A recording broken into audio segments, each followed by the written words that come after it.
ശിവൻ എന്ന് പറയുന്ന സങ്കല്പത്തെ നമ്മൾ പൊതുവിൽ മനസ്സിലാക്കിയിട്ടുള്ളത് ഭയങ്കര റഫായിട്ടുള്ള, ഭയങ്കര മസ്കുലീൻ ആയിട്ടുള്ള, അല്ലെങ്കിൽ എല്ലാത്തിനോടും ഡിറ്റാച്ച്ഡ് ആയിട്ടുള്ള ഒന്നായിട്ടാണ്.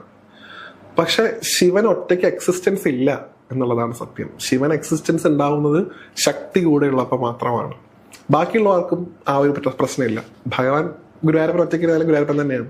ബ്രഹ്മാവ് ഒറ്റയ്ക്കിരുന്നാലും അദ്ദേഹം തന്നെയാണ്. ശിവൻ ശിവനാവണമെങ്കിൽ ശിവന്റെ കൂടെ ശക്തി ഉണ്ടാവണം.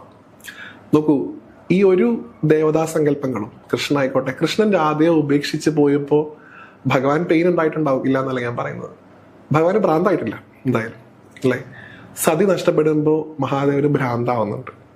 അദ്ദേഹം ഒരു ഭ്രാന്തനെ പോലെ ഈ കത്തിക്കരിഞ്ഞ സതിയുടെ ശരീരം ചുമന്നുകൊണ്ട് ലോകത്ത് മൊത്തം സഞ്ചരിക്കുന്നുണ്ട്. ഞാൻ ഇതിന് ആർക്കും കൊടുക്കില്ല എന്നുണ്ട്. ആരാണ്? ലോകം കണ്ട ഏറ്റവും വലിയ ഗുരുനാഥനാണ് മഹാദേവൻ എന്നാണ് പറയുക. സ്വസ്തി ശിവാദി ശ്രീ ഗുരുഭ്യോ നമഃ.